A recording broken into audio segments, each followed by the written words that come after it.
শ্রী পরমাত্মনে নমঃ। যথার্থ গীতা, শ্রীমদ্ ভগবত গীতা, অথ ত্রয়োদশ অধ্যায়। গীতার আরম্ভেই ধৃতরাষ্ট্র জিজ্ঞাসা করেছিলেন, সঞ্জয়, ধর্মভূমি কুরুক্ষেত্রে সমবেত যুদ্ধে ইচ্ছুক আমার এবং পাণ্ডুর পুত্রগণ কি করল? এখনো বলা হয়নি সেই ক্ষেত্র কোথায়।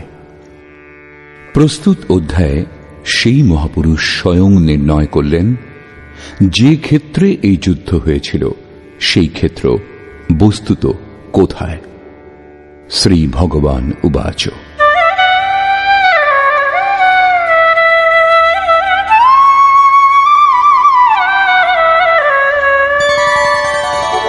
ইদং শরীরং কৌন্তেয় ক্ষেত্রমিত্যভিধীয়তে এতদ্যো বেত্তি তং প্রাহুঃ ক্ষেত্রজ্ঞ ইতি তদ্বিদঃ। কৌন্তেয়, এই দেহটাই একটা ক্ষেত্র এবং যিনি একে উত্তম রূপে জানেন তিনি ক্ষেত্রজ্ঞ। তিনি এর মধ্যে আবদ্ধ নন, পরন্তু এর সঞ্চালক। সেই তত্ত্ববিদিত মহাপুরুষগণ এইরূপ বলেন। দেহ যখন একটাই, তখন তাতে ধর্মক্ষেত্র এবং কুরুক্ষেত্র এই দুই ক্ষেত্র একত্রে কিরূপে হওয়া সম্ভব? বস্তুত এই একটা দেহেরই অন্তরালে অন্তঃকরণের দুটি প্রবৃত্তি পুরাতন। প্রথমটি পুণ্যময় প্রবৃত্তি, দৈবী সম্পদ, যা পরম ধর্ম পরমাত্মাতে স্থিতি প্রদান করে, এবং দ্বিতীয়টি আসুরী সম্পদ, দোষযুক্ত দৃষ্টিকোণে যার গঠন হয়, যা এই নশ্বর সংসারে বিশ্বাস এনে দেয়। যখন আসুরী প্রবৃত্তির বাহুল্য ঘটে তখন এই দেহই কুরুক্ষেত্র, এবং যখন এই দেহেরই অন্তরালে দৈবী সম্পদের বাহুল্য ঘটে তখন এই দেহকেই ধর্মক্ষেত্র বলা হয়। এই ওঠানামা নিরন্তর চলতে থাকে, কিন্তু তত্ত্বদর্শী মহাপুরুষের সান্নিধ্যে থেকে যখন কোনো ব্যক্তি অনন্য ভক্তি সহকারে আরাধনায় প্রবৃত্ত হন, তখন দুটি প্রবৃত্তির মধ্যে নির্ণায়ক যুদ্ধের সূত্রপাত হয়। দৈবী সম্পদের ক্রমশ উত্থান এবং আসুরী সম্পদের পতন হয়। আসুরী সম্পদ সম্পূর্ণরূপে শান্ত হবার পর পরমের দিগদর্শনের অবস্থাতে সাধক এসে পৌঁছন। দর্শনের পরে দৈবী সম্পদের প্রয়োজনীয়তাও ফুরিয়ে যায়। অতএব দৈবী সম্পদও তখন পরমাত্মাতে বিলীন হয়। ভজনকর্তা পুরুষ পরমাত্মাতে স্থিতি লাভ করেন। একাদশ অধ্যায়ে অর্জুন দেখলেন যে কৌরব পক্ষের পর পাণ্ডব পক্ষেরও যোদ্ধা যোগেশ্বরে বিলীন হয়ে যাচ্ছেন। এই বিলীনের পরে পুরুষের যে স্বরূপ, সেই স্বরূপকেই ক্ষেত্রজ্ঞ বলে। ক্ষেত্রজ্ঞং চাপি মাম বিদ্ধি সর্বক্ষেত্রেষু ভারত ক্ষেত্রক্ষেত্রজ্ঞয়োর্জ্ঞানম যত্তজ্জ্ঞানম মতম মম। হে অর্জুন, তুমি সকল ক্ষেত্রের ক্ষেত্রজ্ঞ আমাকেই জানবে, অর্থাৎ আমিও ক্ষেত্রজ্ঞ। যিনি এই ক্ষেত্র সম্বন্ধে অবগত তিনিই ক্ষেত্রজ্ঞ। এইরূপ তাঁকে সাক্ষাৎ যে মহাপুরুষ জানেন তাঁরা বলেন, এবং শ্রীকৃষ্ণ বলছেন যে আমিও ক্ষেত্রজ্ঞ, অর্থাৎ শ্রীকৃষ্ণ যোগেশ্বর ছিলেন। ক্ষেত্র এবং ক্ষেত্রজ্ঞ অর্থাৎ বিকার সহ প্রকৃতি এবং পুরুষকে তত্ত্বত জানাই জ্ঞান। এইরূপ আমার অভিমত, অর্থাৎ সম্যক রূপে তাদের জানাকেই জ্ঞান বলে, মিথ্যা তর্ক বিতর্ককে জ্ঞান বলে না।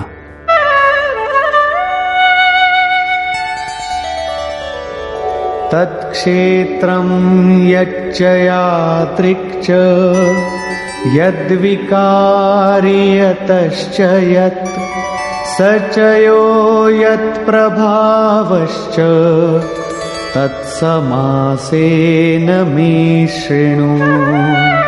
সেই ক্ষেত্র যে রূপ, যে যে বিকারযুক্ত, যে কারণে উৎপন্ন হয়েছে, এবং সেই ক্ষেত্রজ্ঞ যিনি ও যে যে প্রভাবযুক্ত, সে সমস্ত সংক্ষেপে শোনো। অর্থাৎ ক্ষেত্র বিকারযুক্ত হয়, কোনো কারণে এর উৎপত্তি হয়, পরন্তু ক্ষেত্রজ্ঞ কেবল প্রভাবযুক্ত হয়। আমি বলছি তা নয়, ঋষিগণও বলেন। ঋষিভির্বহুধা গীতম ছন্দোভির্বিবিধৈঃ পৃথক ব্রহ্মসূত্রপदैश्चैव হেতুমদ্ভির্বিনিশ্চিতৈঃ। এই ক্ষেত্র ও ক্ষেত্রজ্ঞের তত্ত্ব ঋষিগণ বহু প্রকারে বর্ণনা করেছেন। নানা প্রকার বেদ মন্ত্র দ্বারা বিভাজিত করে বলা হয়েছে এবং উত্তম রূপে নিশ্চিত যুক্তিযুক্ত ব্রহ্মসূত্রের বাক্যসমূহ দ্বারাও এই তত্ত্ব নির্ণীত হয়েছে। অর্থাৎ বেদান্ত, মহর্ষি, ব্রহ্মসূত্র এবং আমি একই কথা বলছি। শ্রীকৃষ্ণ সেই কথাই বলছেন যা এরা সকলেই বলেছেন। দেহ অর্থাৎ ক্ষেত্র কি এতটাই যতটা দেখতে পাওয়া যায়? এই প্রসঙ্গে বলছেন,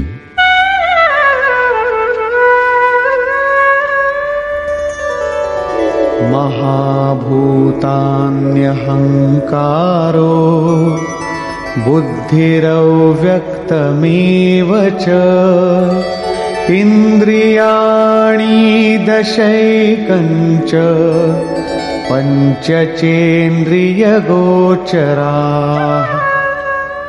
অর্জুন, পঞ্চমহাভূত অর্থাৎ ক্ষিতি, জল, পাবক, গগন, সমীর, অহংকার, বুদ্ধি ও চিত্ত অর্থাৎ চিত্তকে অব্যক্ত পরা প্রকৃতি বলা হয়েছে। অর্থাৎ মূল প্রকৃতির উপর আলোকপাত করা হয়েছে, যার মধ্যে পরা প্রকৃতিও সম্মিলিত। এই আটটি অষ্টধা মূল প্রকৃতি। এবং 10 ইন্দ্রিয় অর্থাৎ চক্ষু, কর্ণ, নাসিকা, ত্বক, জিহ্বা, বাক, পানি, পাদ, উপস্থ ও পায়ু।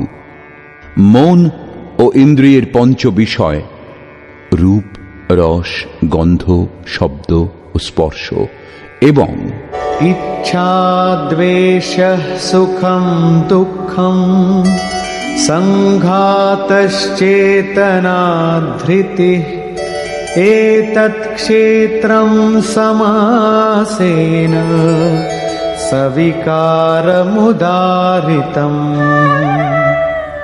ইচ্ছা, দেশ, সুখ, দুঃখ প্রভৃতি সংযুক্ত এই স্থূল দেহপিণ্ড, চেতনা এবং ধৈর্য এইরূপ এই সকল বিকারযুক্ত ক্ষেত্র সংক্ষেপে বর্ণিত হল। সংক্ষেপে ক্ষেত্রের স্বরূপ এটাই, যার মধ্যে ভালো মন্দ যে বীজই বপন করা হয় তা পরে সংস্কার রূপে প্রকাশিত হয়। দেহটাই ক্ষেত্র। কোন কোন উপাদান দিয়ে এই দেহের গঠন হয়েছে? 5 তত্ত্ব, 10 ইন্দ্রিয়, 1 মন ইত্যাদি যেসব লক্ষণ আগে বলা হয়েছে, এই সকলের সামূহিক সংঘাত এই পিণ্ড দেহ। যতক্ষণ এই বিকারগুলি থাকবে ততক্ষণ এই পিণ্ডও থাকবে, কারণ এই দেহ বিকারগুলি দিয়ে তৈরি। এখন সেই ক্ষেত্রজ্ঞের স্বরূপ দেখুন, যিনি এই ক্ষেত্রে লিপ্ত নন, পরন্তু তার থেকে নিবৃত্ত।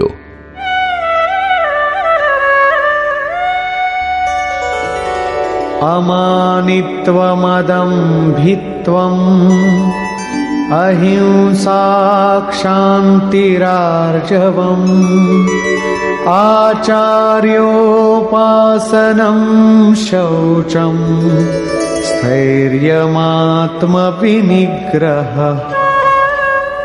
হে অর্জুন, মান অপমানের অভাব, দম্ভশূন্যতা, অহিংসা অর্থাৎ নিজের এবং অন্যের আত্মাকে কষ্ট না দেওয়া অহিংসা, অহিংসার অর্থ কেবল এই নয় যে পিঁপড়ে মেরো না।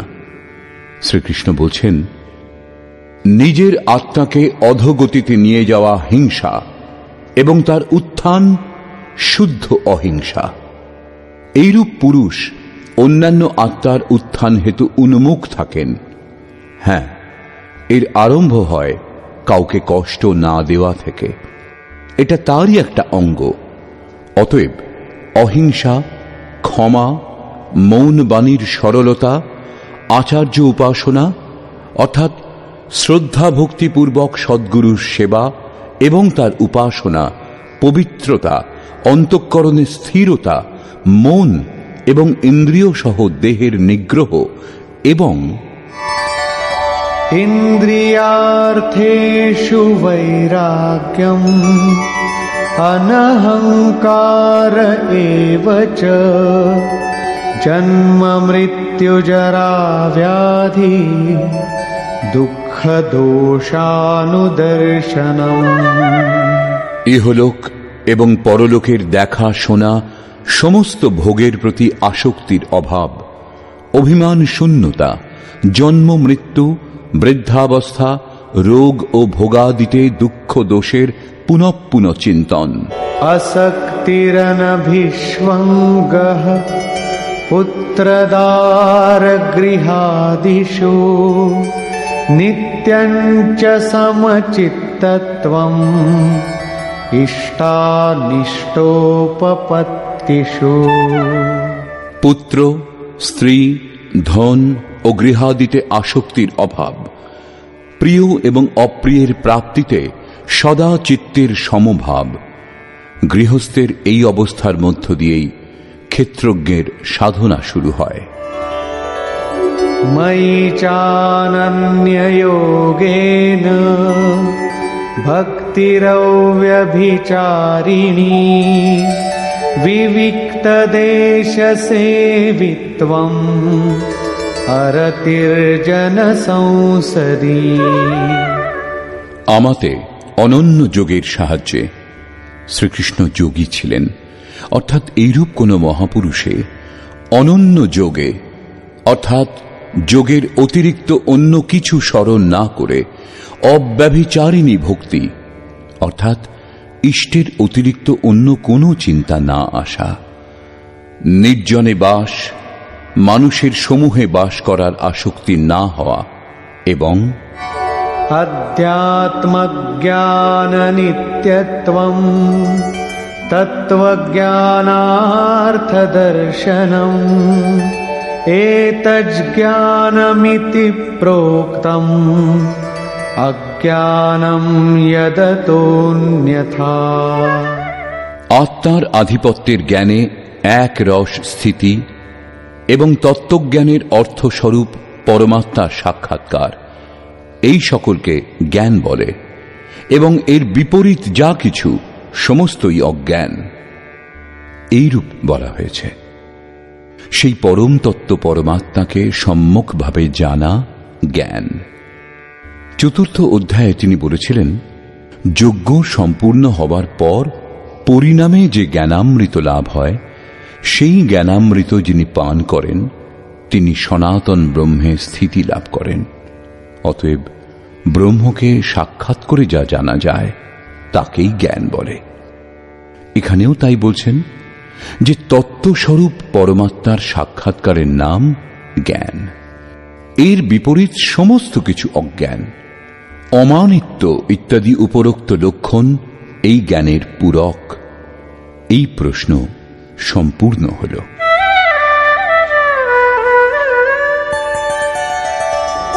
জ্ঞেয়ং যত্তৎ প্রবক্ষ্যামি যজ্ঞাত্মামৃতমশ্নুতে অনাদিমৎপরম ব্রহ্ম ন সত্তন্নাসদুচ্যতে। অর্জুন, যা জানার যোগ্য এবং যা জেনে মরণ ধর্মা মানুষ অমৃত তত্ত্ব লাভ করে তা উত্তম রূপে বলবো। সেই আদিহীন পরম ব্রহ্মকে না সৎ বলা হয় না অসৎ বলা হয়, কারণ যতক্ষণ তিনি পৃথক ততক্ষণ তিনি সৎ, এবং যখন মানুষ তার মধ্যে সমাহিত হয় তখন কে কাকে বলবে? এক বোধ থেকে যায়, দ্বিতীয় বোধ থাকে না।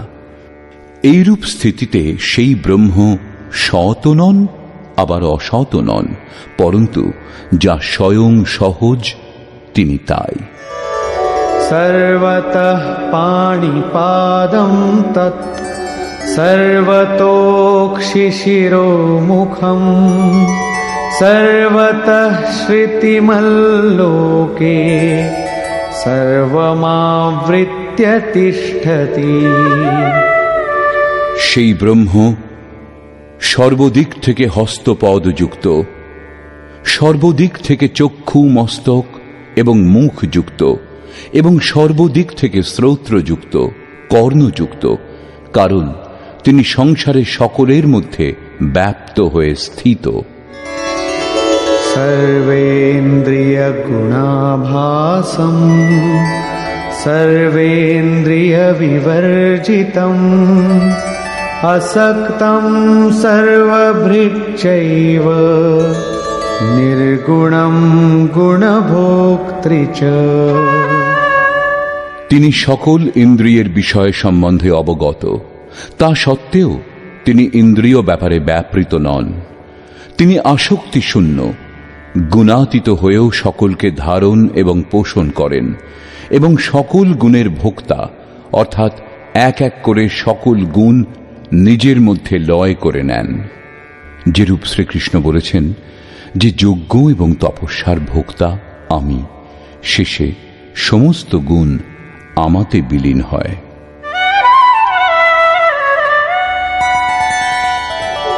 বহিরন্তশ্চ ভূতানাং অচরং চরমেব চ সূক্ষ্মত্বাৎ তদবিজ্ঞেয়ং দূরস্থং চান্তিকে চ তৎ। সেই ব্রহ্ম সকল জীবধারীর ভিতরে বাইরে পরিপূর্ণ, চর ও অচর রূপও তিনি। সূক্ষ্ম বলে তাকে দেখা যায় না। ব্রহ্ম অবিজ্ঞেয়, মন ইন্দ্রিয়ের অতীত এবং অতি কাছে ও দূরে তিনি স্থিত।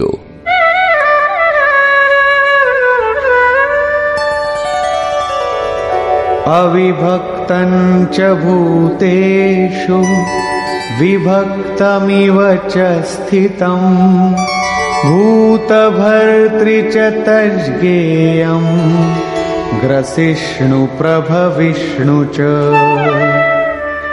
ব্রহ্ম অবিভাজ্য হয়েও সম্পূর্ণ চরাচর ভূতে বিভক্ত রূপে প্রতীত হন। সেই জ্ঞাতব্য পরমাত্মা সর্বভূতের সৃষ্টিকর্তা, ভরণ ও পোষণকর্তা এবং শেষে সংহারকর্তা। এখানে বাহ্য এবং আন্তরিক দুই ভাবের দিকেই সংকেত করা হয়েছে, যেমন বাইরে জন্ম ও ভেতরে জাগৃতি, বাইরে পালন এবং ভেতরে যোগক্ষেমের নির্বাহ, বাইরে দেহের পরিবর্তন এবং অন্তরে সর্বস্বের বিলয়, অর্থাৎ ভূতগণের উৎপত্তির কারণগুলির লয়, এবং সেই লয়ের সঙ্গে সঙ্গেই স্বীয় স্বরূপ লাভ হয়। এ সকল সেই ব্রহ্মের লক্ষণ।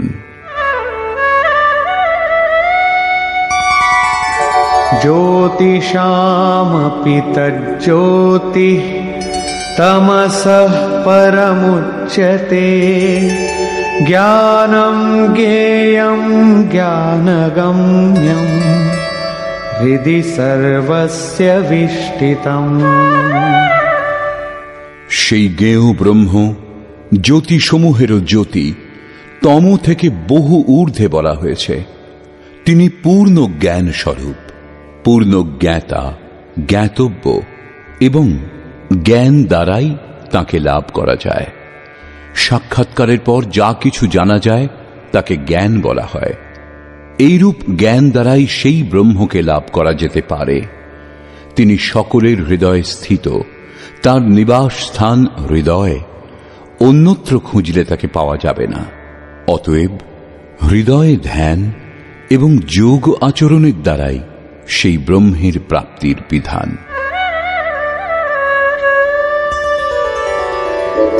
ইতি ক্ষেত্রম তথা জ্ঞানম জ্ঞেয়ং চোক্তম সমাসতঃ মদ্ভক্ত এতদ্বিজ্ঞায় মদ্ভাবায়োপপদ্যতে। হে অর্জুন, এইরূপ ক্ষেত্র, জ্ঞান এবং জ্ঞেয় পরমাত্মার স্বরূপ সংক্ষেপে বলা হল, যা জানার পরে আমার ভক্ত আমার সাক্ষাৎ স্বরূপ লাভ করেন। যোগেশ্বর শ্রীকৃষ্ণ যাকে ক্ষেত্র বলেছিলেন তাকেই প্রকৃতি, এবং যাকে ক্ষেত্রজ্ঞ বলেছিলেন তাকেই এখন পুরুষ বলে ইঙ্গিত করলেন। প্রকৃতিম পুরুষম চৈব বিদ্যনাদি উভাবপি বিকারাংশ গুণাংশৈব বিদ্ধি প্রকৃতি সম্ভবান। এই প্রকৃতি ও পুরুষ উভয়কেই অনাদি বলে জানবে। এইরূপ বিকার সমূহ এবং ত্রিগুণ প্রকৃতি থেকেই উৎপন্ন বলে জানবে। কার্যকরণ কর্তৃত্বে হেতু প্রকৃতিরুচ্যতে পুরুষঃ সুখ দুঃখানাং ভোক্তৃত্বে হেতুরুচ্যতে। কার্য এবং করণের অর্থাৎ যার দ্বারা কার্য করা হয়, বিবেক, বৈরাগ্য ইত্যাদি, এবং অশুভ কার্য হওয়াতে কাম, ক্রোধ ইত্যাদি করণের উৎপত্তির প্রধান কারণ প্রকৃতি বলা হয়, এবং পুরুষ সুখ ও দুঃখের উপলব্ধির কারণ বলা হয়। প্রশ্ন ওঠে যে পুরুষ কি ভোগ করতেই থাকবে, অথবা এর হাত থেকে কখনো মুক্তিও পাবে? যখন প্রকৃতি ও পুরুষ উভয়ই অনাদি, তখন এদের হাত থেকে নিস্তার কিরূপে পাওয়া সম্ভব? এই প্রসঙ্গে বলছেন, পুরুষঃ প্রকৃতিস্থো হি ভুঙ্ক্তে প্রকৃতিজান গুণান কারণং গুণসঙ্গোস্য সদসদ্যোনি জন্মসু। পুরুষ প্রকৃতিতে অবস্থিত হয়ে প্রকৃতিজাত গুণসমূহের কার্যরূপ পদার্থ সকল ভোগ করেন, এবং এই গুণসমূহের সংযোগই এই জীবাত্মার উত্তম ও অধম যোনিতে জন্মগ্রহণের প্রধান কারণ। এই কারণ অর্থাৎ প্রকৃতির গুণসমূহের সঙ্গে সংযোগ সমাপ্ত হলেই জন্ম মৃত্যু থেকে মুক্তি পাওয়া যায়। এখন সেই পুরুষের ওপর আলোকপাত করলেন যে তিনি কিরূপে প্রকৃতিতে অবস্থিত। উপদ্রষ্টানুমন্তা চ ভর্তা ভোক্তা মহেশ্বরঃ পরমাত্মেতি চাপ্যুক্তো দেহেস্মিন পুরুষঃ পরঃ। সেই পুরুষ উপদ্রষ্টা, হৃদয় দেশে অতি সমীপে, হাত পা মন যত সমীপে তার চেয়েও অধিক সমীপে দ্রষ্টারূপে স্থিত। তার প্রকাশে আপনি ভালো করুন মন্দ করুন, তাতে তার কোনো প্রয়োজন নেই। তিনি সাক্ষীরূপে স্থিত। সাধনা পথে সাধক যখন সঠিকভাবে সাধনা করে নিজের স্তর কিছুটা উন্নত করেন, তার দিকে এগিয়ে যান, তখন দ্রষ্টা পুরুষের ক্রম পরিবর্তন হয়। তিনি অনুমন্তা, অনুমতি প্রদান করতে শুরু করেন, অনুভব জাগিয়ে তোলেন। সাধন দ্বারা আরো নিকটে এগিয়ে ঘনিষ্ঠ হলে সেই পুরুষ ভর্তারূপে ভরণ পোষণ করেন এবং সাধকের যোগক্ষেমেরও দায়িত্ব গ্রহণ করেন। সাধনা আরো সূক্ষ্ম হলে তিনিই ভোক্তা হন। ভোক্তারম যজ্ঞ তপসাম, যজ্ঞ তপস্যা যা কিছু সম্ভব হয় সমস্তই সেই পুরুষ গ্রহণ করেন এবং যখন গ্রহণ করে নেন তখন তার পরের অবস্থাতে মহেশ্বরঃ মহান ঈশ্বর রূপে পরিণত হন। তিনি প্রকৃতির স্বামী রূপে প্রতিষ্ঠিত হন, কিন্তু এখনও প্রকৃতি জীবিত, তবেই তার স্বামী তিনি। এর থেকেও উন্নত অবস্থাতে সেই পুরুষ পরমাত্মেতি চাপ্যুক্ত, যখন পরমের সঙ্গে সংযুক্ত হন তখন তাকে পরমাত্মা বলা হয়। এই রূপে এই দেহে স্থিত হয়েও এই পুরুষ আত্মা পরঃ অর্থাৎ এই প্রকৃতির অতীত। পার্থক্য এই যে শুরুতে দ্রষ্টারূপে ছিলেন, ক্রমশ উত্থান হতে হতে পরমের স্পর্শ করে সাধকও পরমাত্মা রূপে পরিণত হন।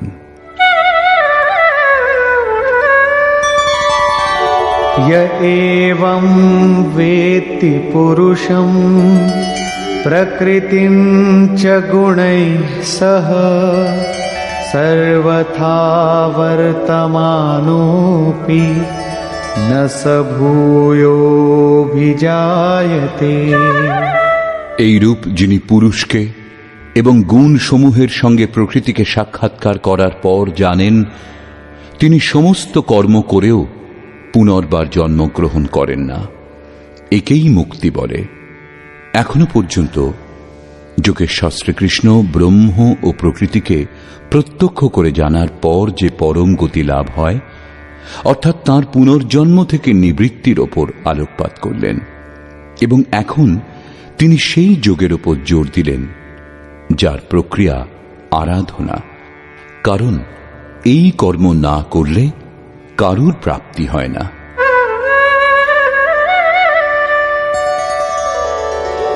ধ্যানেনাত্মনি পশ্যন্তি কেচিদাত্মানমাত্মনা অন্যে সাংখ্যেন যোগেন কর্মযোগেন চাপরে। হে অর্জুন, সেই আত্মানম পরমাত্মাকে কতকগুলি মানুষ আত্মনা নিজের অন্তর্চিন্তনের সাহায্যে ধ্যানের দ্বারা আত্মনি হৃদয় দেশে দর্শন করেন। কেউ কেউ সাংখ্য যোগ দ্বারা অর্থাৎ নিজের শক্তি বুঝে ওই একই কর্মে প্রবৃত্ত হন, এবং অন্যান্য বহু ব্যক্তি তাকে নিষ্কাম কর্মযোগ দ্বারা দর্শন করেন, সমর্পণ করে সেই নিয়ত কর্মে প্রবৃত্ত হন। প্রস্তুত শ্লোকে মুখ্য সাধন ধ্যান, সেই ধ্যানে প্রবৃত্ত হবার জন্য সাংখ্যযোগ ও নিষ্কাম কর্মযোগ দুটি ধারা আছে।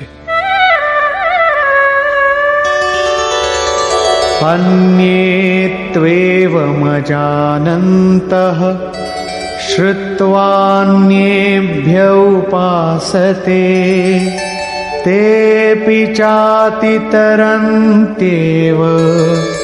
मृत्युं श्रुतिपरायणा। পরন্তু অপর কেউ কেউ যাদের সাধনার জ্ঞান নেই, তারা এই রূপে জানতে না পেরে অন্যেভ্য অন্যান্য যারা তত্ত্বদর্শী মহাপুরুষ তাদের কাছে শুনে উপাসনা করেন, এবং তারাও শুনে মৃত্যুরূপ সংসার সাগরকে নিঃসন্দেহে অতিক্রম করেন। অতএব কোনরূপ কর্ম করতে না পারলে সৎসঙ্গ করুন।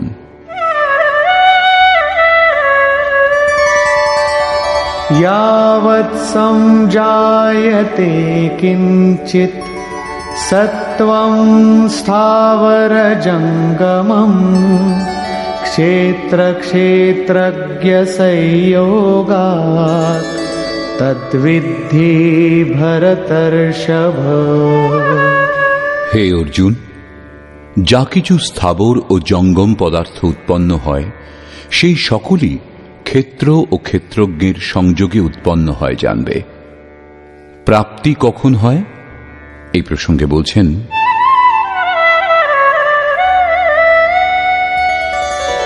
समं सर्वेषु भूतेषु तिष्ठन्तं परमेश्वरं विनश्यत्स्व विनश्यन्तं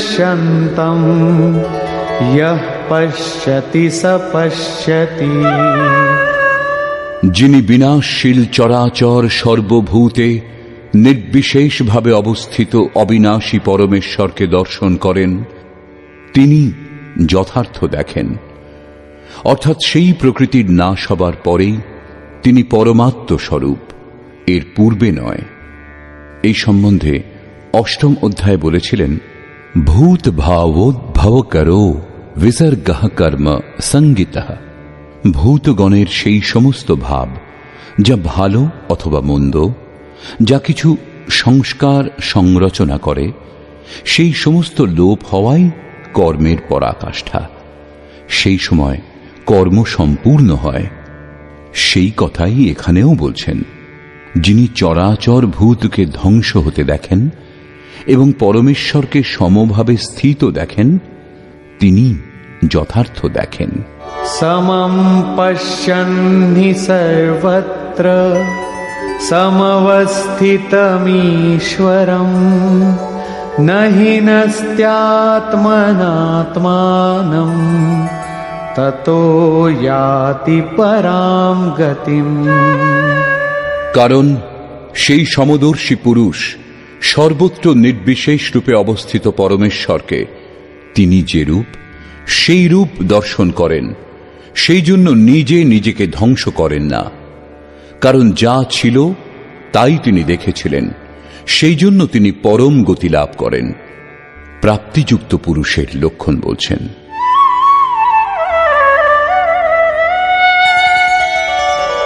प्रकृत्यैव च कर्माणि क्रियमाणानि सर्वशः यः पश्यति तथात्मानम् अकर्तारं स पश्यति। যে পুরুষ সকল কর্ম প্রকৃতি দ্বারাই সর্বপ্রকারে সংঘটিত হতে দেখেন, অর্থাৎ যতক্ষণ প্রকৃতি বিদ্যমান ততক্ষণ কর্ম হতে দেখেন এবং আত্মাকে অকর্তা রূপে দেখেন, তার দেখাটাই যথার্থ।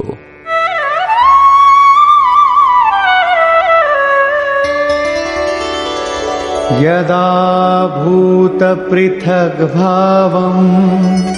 एकस्थमनुपश्यति तत एव च विस्तारम् ब्रह्म सम्पद्यते तदा। যে কালে মানুষ পৃথক পৃথক ভূত সমূহের ভাবে এক পরমাত্মাকে প্রবাহিত স্থিত দেখেন এবং সেই পরমাত্মা থেকেই ভূত সকলের বিস্তার উপলব্ধি করেন, সেই কালে তিনি ব্রহ্মকে লাভ করেন। এই লক্ষণ স্থিতপ্রজ্ঞ মহাপুরুষের।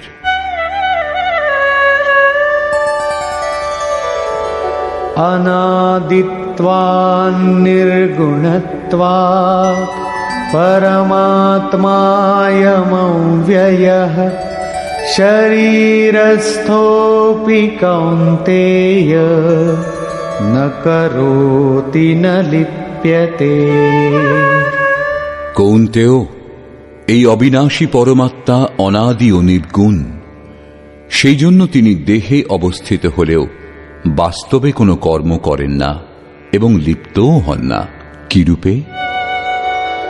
यथा सर्वगतं सौक्ष्म्याद् आकाशं नोपलिप्यते सर्वत्रावस्थितो देहे तथात्मानोपलिप्यते। যেমন সর্বব্যাপী আকাশ সূক্ষ্ম বলে লিপ্ত হয় না, তদ্রূপ সকল প্রকার দেহে অবস্থিত হয়েও আত্মা গুণাতীত বলে দৈহিক গুণসমূহে লিপ্ত হন না। আরো বললেন, यथा प्रकाशयत्येकः कृत्स्नं लोकमिमं रविः क्षेत्रं क्षेत्री तथा कृत्स्नं प्रकाशयति भारत।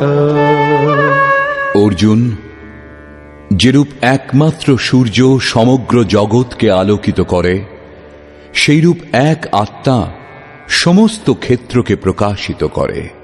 অবশেষে বললেন, क्षेत्र क्षेत्रज्ञयोरेवम्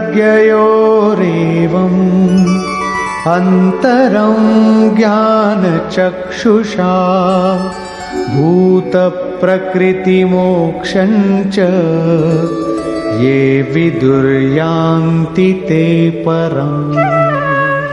এইরূপ যারা ক্ষেত্র ও ক্ষেত্রজ্ঞের পরস্পর প্রভেদ এবং প্রকৃতি ও তার বিকার থেকে মুক্ত হবার উপায় জ্ঞানরূপ নেত্র দ্বারা জ্ঞাত হন, সেই মহাত্মাগণ পরব্রহ্ম পরমাত্মাকে লাভ করেন।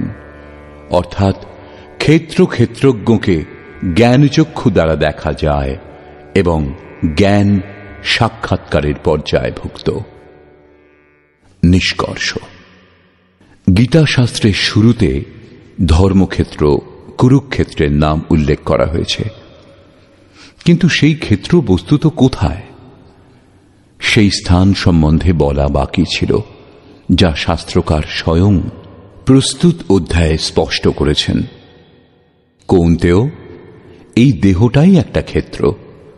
যিনি একে জানেন তিনি ক্ষেত্রজ্ঞ। তিনি এই ক্ষেত্রে লিপ্ত নন, নির্লিপ্ত, এর সঞ্চালক। অর্জুন, সকল ক্ষেত্রে আমিও ক্ষেত্রজ্ঞ। অন্যান্য মহাপুরুষগণের সঙ্গে নিজের তুলনা করলেন। এতে স্পষ্ট হয় যে শ্রীকৃষ্ণও যোগী ছিলেন, কারণ যিনি জানেন তিনিই ক্ষেত্রজ্ঞ, এই কথা মহাপুরুষগণ বলেছেন। আমিও ক্ষেত্রজ্ঞ, অর্থাৎ অন্য মহাপুরুষের মতোই আমি।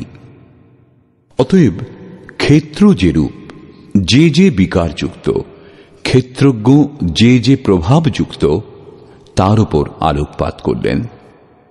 শুধু যে আমি বলছি তা নয়, মহর্ষিগণও তাই বলেছেন। বেদের ছন্দগুলিতেও একেই বিভাজিত করে দেখানো হয়েছে। ব্রহ্মসূত্রেও সেই সমস্তের উল্লেখ আছে। দেহ অর্থাৎ যা ক্ষেত্র, তা কি এতটাই যতটা চোখে পড়ে?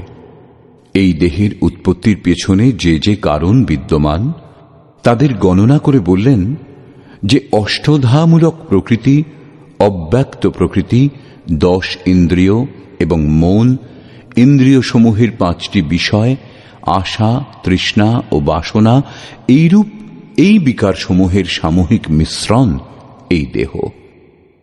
যতক্ষণ এগুলি বিদ্যমান, ততক্ষণ কোনো না কোনো রূপ দেহ থাকবেই। এটাই ক্ষেত্র, যার মধ্যে ভালো মন্দ যে বীজই বপন করা হয়, তা সংস্কার রূপে অঙ্কুরিত হয়। যিনি এর অতীত হয়ে যান, তিনি ক্ষেত্রজ্ঞ।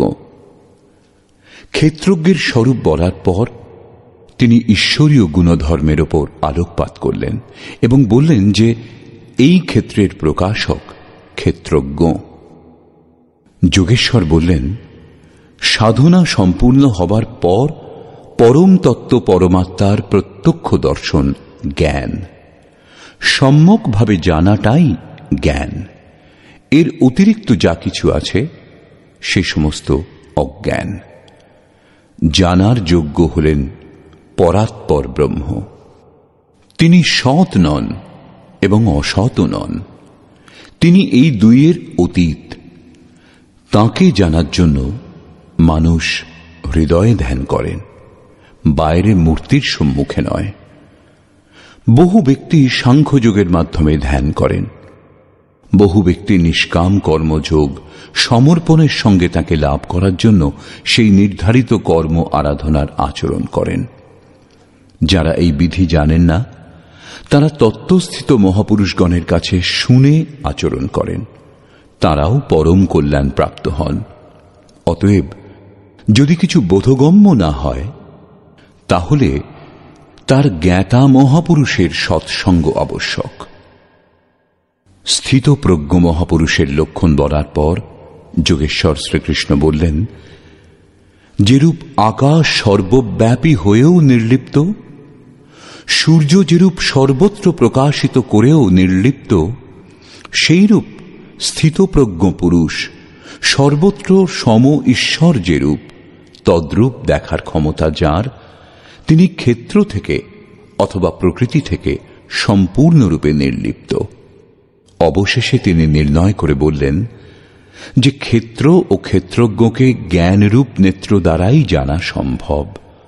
জ্ঞান, যেমন পূর্বে বলা হয়েছে, সেই পরমাত্মাকে প্রত্যক্ষ দর্শন করে জানাটাই জ্ঞান।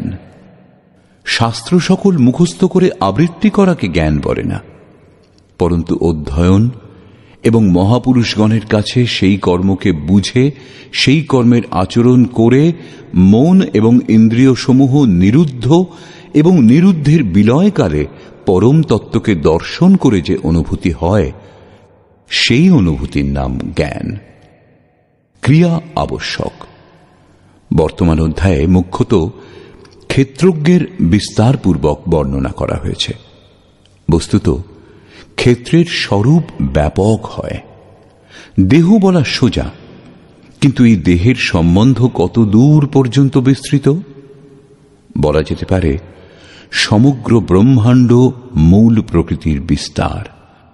আপনার দেহের বিস্তার অনন্ত অন্তরিক্ষ পর্যন্ত। তার দ্বারা আপনার জীবন উর্জ্বস্বিত। তাদের ত্যাগ করে আপনি জীবিত থাকতে পারেন না। এই ভূমণ্ডল, বিশ্বজগৎ, দেশ প্রদেশ এবং আপনার এই দৃশ্যমান শরীর সেই প্রকৃতির একটা অংশও হবে না। এইরূপ বর্তমান অধ্যায়ে ক্ষেত্রেরই বিস্তারপূর্বক বর্ণনা করা হয়েছে। অতএব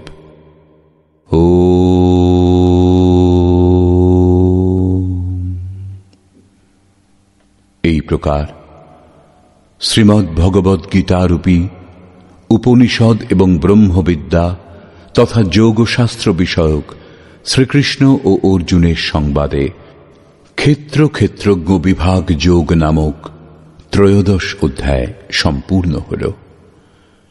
এই প্রকার শ্রীমৎ পরমহংস পরমানন্দজির শিষ্য স্বামী অর্গড়ানন্দকৃত শ্রীমদ্ ভগবদ্ গীতার ভাষ্য যথার্থ গীতাতে ক্ষেত্র ক্ষেত্রজ্ঞ বিভাগ যোগ নামক ত্রয়োদশ অধ্যায় সমাপ্ত হল।